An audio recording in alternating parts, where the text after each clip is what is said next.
এই ভিডিওতে আপনাদের দেখাবো কিভাবে ডাটা ভ্যালিডেশনের মাধ্যমে টেবিল ব্যবহার করে ডিপেন্ডেন্ট লিস্ট বানানো যায়। তো তার আগে আমি গত ভিডিওতে আমার ইন্ট্রোডাক্টরি এক্সেল টিউটোরিয়াল ভিডিওতে কয়েকটা ছোট বিষয় বলে গেছিলাম, সেগুলো আমি এখানে একটু দেখাবো। সেগুলো হচ্ছে বিভিন্ন অপারেটর কিভাবে ইউজ করা যায়, যেমন অ্যাডিশন, সাবট্রাকশন, মাল্টিপ্লিকেশন, ডিভিশন। এগুলো আমরা এই সেলে ব্যবহার করতে পারি, এক্সেলে ব্যবহার করতে পারি। তো অ্যাডিশন করার জন্য আমরা এই প্লাস সাইন তো সাধারণত ইউজ করি। এখানে প্লাস সাইন যেহেতু আছে আমাদের কিবোর্ডে, সেটা আমরা ইউজ করতে পারি। তবে তার আগে আমাদের অবশ্যই ইকুয়াল সাইন ব্যবহার করতে হবে। তো equal this plus this, if you hit enter তো রেজাল্টটা দেখাবে। আর সাবট্রাকশনের জন্য একইভাবে equal sale value minus another sale value. তারপর মাল্টিপ্লিকেশনের জন্য আমরা এখানে কোনো এক্স অথবা আলাদা কোনো সাইন নেই, আমরা এই স্টার চিহ্নটা ব্যবহার করি মাল্টিপ্লিকেশনের জন্য। তো দিস স্টার দ্যাট। আর ডিভিশনের জন্য আমরা এই ফরওয়ার্ড স্ল্যাশ ইউজ করি, equal this divided by that. আরেকটা কথা বলে রাখি যে কোনো ফর্মুলা ব্যবহার করার জন্য আমাদেরকে ইকুয়াল সাইন ব্যবহার করতে হবে।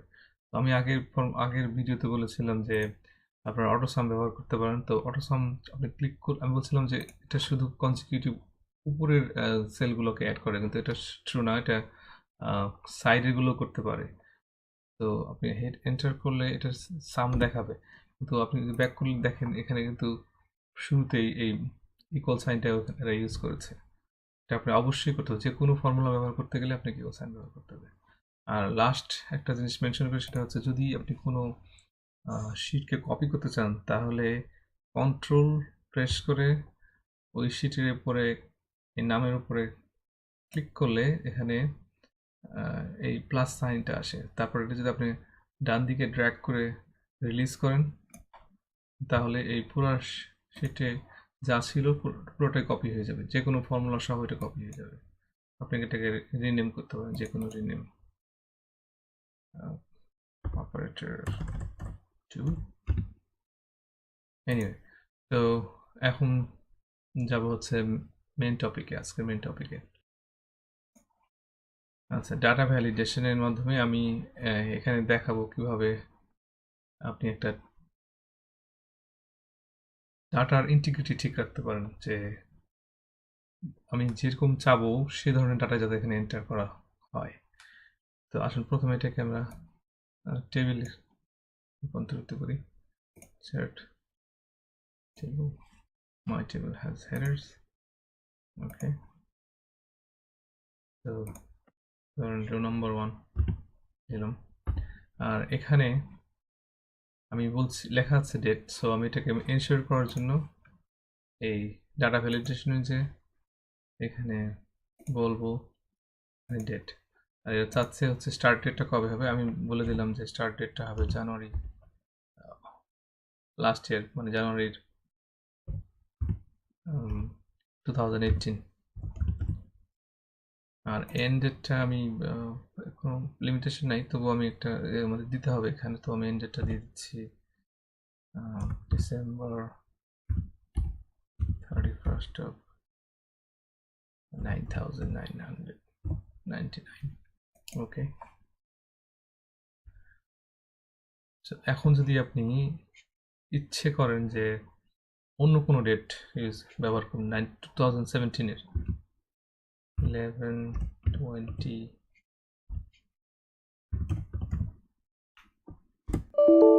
এখানে এরর মেসেজ দেবে।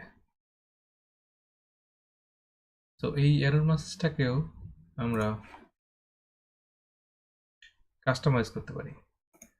যখন এখানে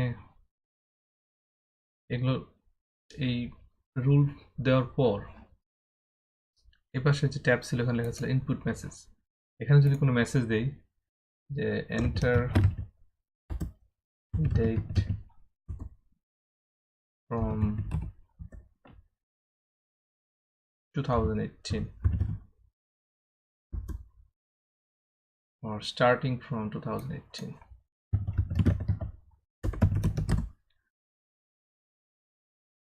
এই মেসেজটা সবসময় এই সেলে শো করবে, দেখুন স্টার্টিং ফ্রম 2018। আর যদি এরর অ্যালার্ট আমি দিই এখানে স্টপ ওয়ার্নিং ইনফরমেশন, তো আমি স্টপটাই রাখলাম, ওয়ার্নিং হলে এরকম হতো। যাই হোক স্টপই দিলাম, টাইটেল হচ্ছে এরর মেসেজ। টাইটেলের কোনো you don't have to title দিতেই হবে এমন কোনো কথা নেই। এরর মেসেজটা হচ্ছে date has to be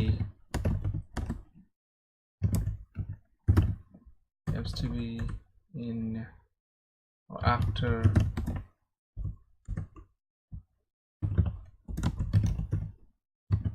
January 2018। তো আবার যদি ট্রাই করি এখানে,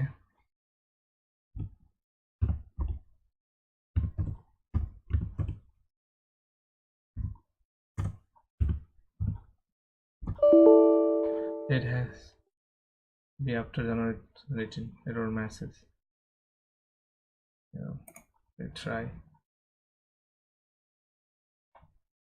আসলে এখানে ক্যান্সেল, আমার একটু ভুল হয়েছে, সেটা হচ্ছে has to be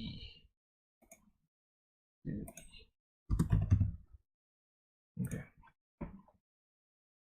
ডেট দিলাম এখানে একটা,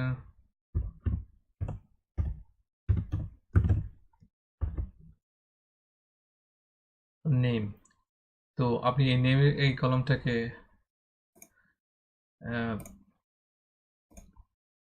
টেক্সট লেন্থ মানে যে কোনো লেন্থ দিতে পারেন, মিনিমাম 2 ক্যারেক্টার থেকে শুরু করে মেবি 20 ক্যারেক্টার, যেটা আপনার মনে হয় যে অ্যাপ্রোপ্রিয়েট সেটাই দিবেন।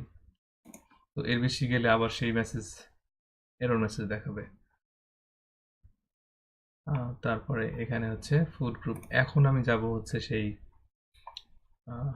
ড্রপ ডাউন লিস্টে। ড্রপ ডাউন লিস্ট করার জন্য আমি এখানে কিছু ডাটা রেখেছি, সেটা হচ্ছে হলো ফুডস। তো আমি এটাকে প্রথমেই টেবিল তৈরি করে নেব। আমি আগে টেবিলে দেখেছিলাম যে হচ্ছে ইনসার্ট টেবিল, সেটা শর্টকাট হচ্ছে control T. My table has headers, so meat and fruit. The table number 3 I will name table foods.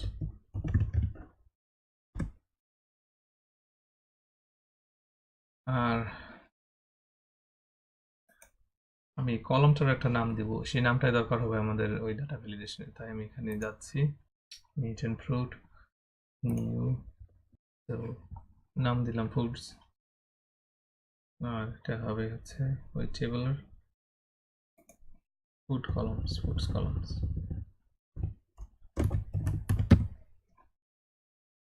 ফুডসের food column. তো দেখতে পাচ্ছেন এখানে দেখাচ্ছে মিট ফ্রুট, এটা ঠিক আছে। এখন যদি আমি এখানে ডাটা ভ্যালিডেশনে যে বলি যে লিস্ট, আর লিস্টটার নাম দিই ফুডস, তাহলে এখানে দুটো শো করবে।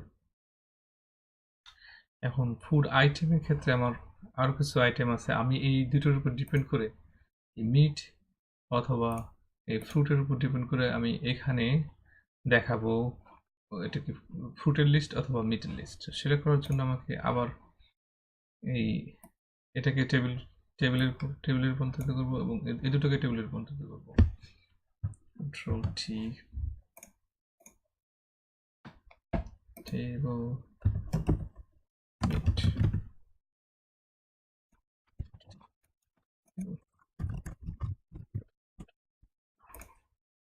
নেম ম্যানেজার থেকে আমাদের গ্রুপগুলোর নাম করতে হবে। নিউ ফ্রুট,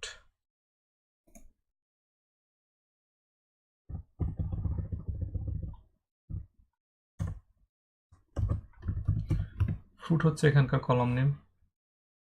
এই টেবিলে শুধু একটাই কলম, একটা কলম থাকতে পারে একটা টেবিলে। আমি টেবিল কেন করছি সেটা আমি পরে বলছি।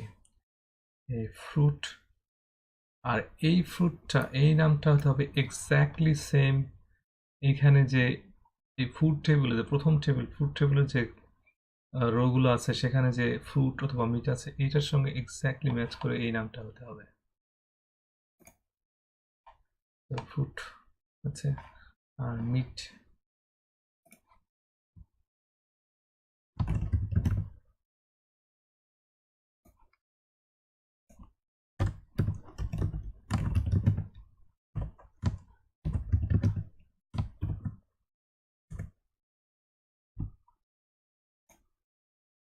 so meat has beef, chicken, pork, duck, and fruit has apple, orange, so they're okay. এখন ডাটা ভ্যালিডেশনে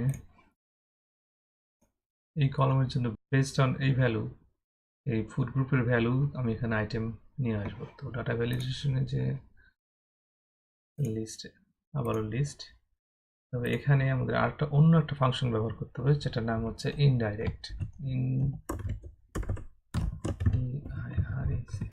ইনডাইরেক্ট, আর এই এরোটা হচ্ছে E5, E5 দেখুন ওইসব আপেল, অরেঞ্জ, ব্যানানা এখানে চলে এসেছে। তো এই টেবিলগুলো আমি করেছিলাম, আমি এক টেবিলে এই দুটোকে করতে পারতাম, দুটো কলাম করতে পারতাম, কিন্তু যদি আমরা সর্ট করতাম তাহলে এটা সর্ট করলে ওটাও সর্ট হয়ে যেত। সেই কারণে আমি চাইনি যাতে নাকি ফ্রুট সর্ট করলেও মিট সর্ট হয়ে যায়। তো এটাকে আলাদাভাবে সর্ট করার জন্য আমি আলাদা আলাদা কলাম নিয়েছি। আর এটা আরেকটা বেনিফিট, টেবিল তৈরি করার সবচেয়ে বড় বেনিফিট হচ্ছে আপনি এর সঙ্গে আরও ফ্রুট অ্যাড করে দিতে পারেন, যেমন গ্রেপ, পিয়ার্স। এখানে গেলে আপনি আবার সেই দুটো ফ্রুটকেও দেখতে পাবেন, গ্রেপস, পিয়ার্স। আমি যদি এটাকে ফ্রুটগুলোকে আবার যদি এটাকে সর্ট করি ঠিক সেভাবেই দেখাবে, pear, orange, lemon, grapes, banana, apples. So এটা হচ্ছে সবচেয়ে বড় অ্যাডভান্টেজ, এটার কোনো লিমিটেশন নেই, আপনি যত খুশি ফ্রুট এখানে অ্যাড করতে পারেন। আবার এই গ্রুপ ফুড যে গ্রুপ ছিল এখানে যদি আমি এই আদার অ্যাড করি, দেখুন এটা এই আদারটা আবার এখানেও শো করবে, কিন্তু আদার সার্চ সিলেক্ট করলে কিছু এখানে দেখাবে না, কারণ হচ্ছে আমরা এটাকে এখনো নামের মধ্যে অ্যাড করে দিইনি। সো এটাকে এখন আমাদের আবার টেবিল, আগের মতো টেবিল করতে হবে।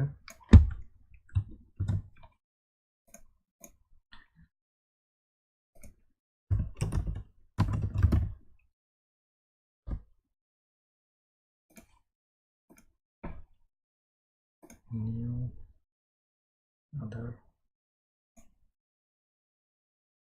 আবার মনে রাখবেন এই নামটা, উপরের যে নামটা এই আদার, এটা হবে এক্স্যাক্টলি সেম অ্যাজ দিস আদার, এই প্রথম টেবিলের লাস্ট আদার।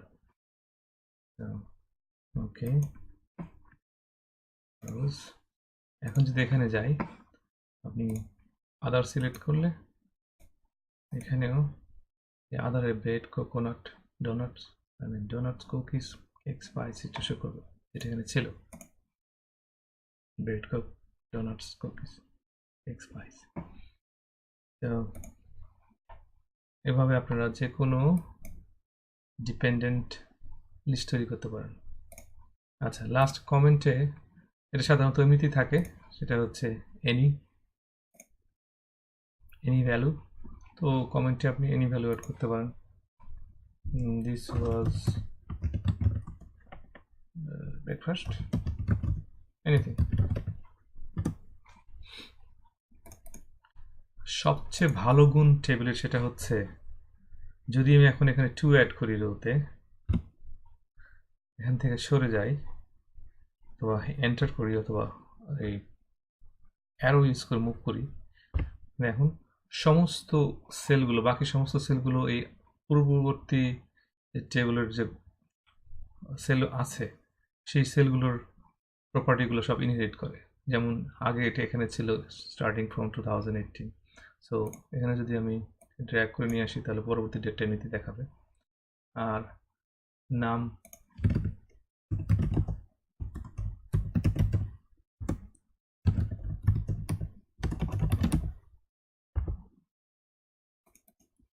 আবার এটা তো চলে এসেছে সেই ফুড গ্রুপটা, যেহেতু এটা ইনহেরিট করেছে। সো আপনি যে কোনোটা সিলেক্ট করতে পারেন। আবার সব কিছু inherit from previous row, anything.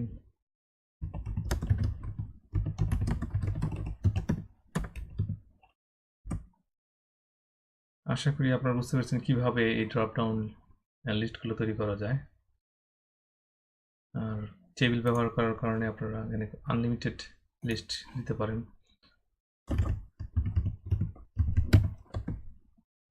So শুধু দেখানোর জন্য বললাম।